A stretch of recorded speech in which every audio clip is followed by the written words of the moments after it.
In August 2025, Brisbane's routine was shattered by the disappearance of Andrew Burow, a respected cybersecurity expert. His vanishing wasn't just another missing person case, it was the beginning of a chilling crime that would haunt Queensland. Police quickly determined this was a targeted, meticulously planned act of violence. The investigation, Operation Veer, became one of the largest in recent history, spanning multiple regions and involving hundreds of officers. Detectives followed a twisted trail from city apartments to remote bushland, uncovering evidence of unimaginable cruelty. The case forced the community to confront unsettling questions about safety and trust. Andrew's story is not just about a brutal crime, but about the relentless search for answers and justice. The police, careful to protect the integrity of the case, revealed only fragments, each more disturbing than the last. As the investigation unfolded, the community rallied, providing crucial tips that would eventually lead to the truth. The outcome was devastating, but finding answers was the first step toward accountability. This is the story of Andrew Burow, a man whose life was stolen, and the investigation that sought to uncover why. Let's look closer at the man at the center of this tragedy. Andrew Burow, 56, was a devoted father and a respected IT and cybersecurity specialist living in Kelvin Grove. Known for his generosity and entrepreneurial spirit, he balanced a demanding career with deep family commitments.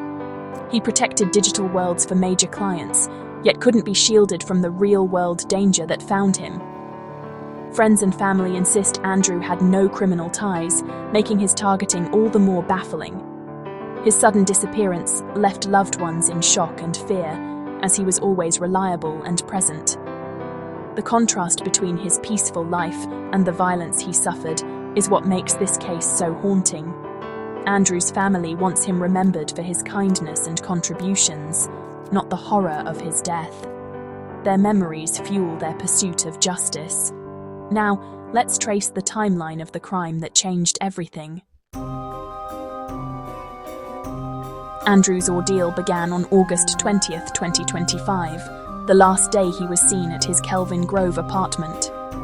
The next day, he met with at least one of his future captors, leading to his abduction. For 5 days, Andrew was held captive, moved between locations, and subjected to torture. His family's concern grew as he missed calls and family events, prompting them to report him missing on August 24th. Police launched a massive investigation, racing against time.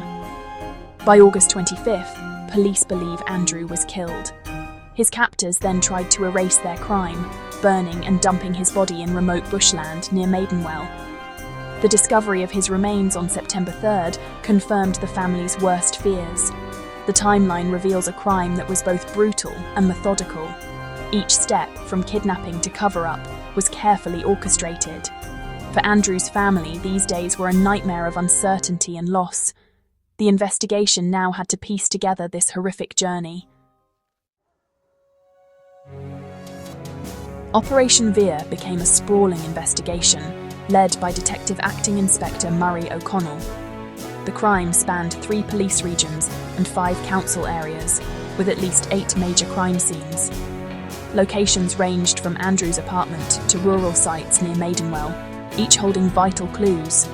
A breakthrough came when a tipster reported a suspicious fire in the Blackbutt area, unlocking new leads.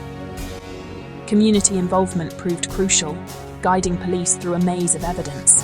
Investigators combined old-fashioned detective work with technology, reviewing over 1,000 hours of CCTV and analysing mobile phone data. This digital trail connected suspects to crime scenes and led to the seizure of 5 vehicles. Every clue, from surveillance footage to phone records, brought detectives closer to the truth. The investigation was painstaking, but each piece of evidence was a step toward justice. The public's vigilance and the detectives' persistence were key. The puzzle was coming together, revealing the full scope of the crime. Now, let's examine the evidence that told Andrew's final story. 13. The evidence painted a grim picture of Andrew's last days. At a Blee property, police found a scorched phone, zip ties, alcohol wipes, and a note with Andrew's parents' address, suggesting threats against his family. Photographic evidence on a phone showed Andrew beaten, confirming the brutality he endured.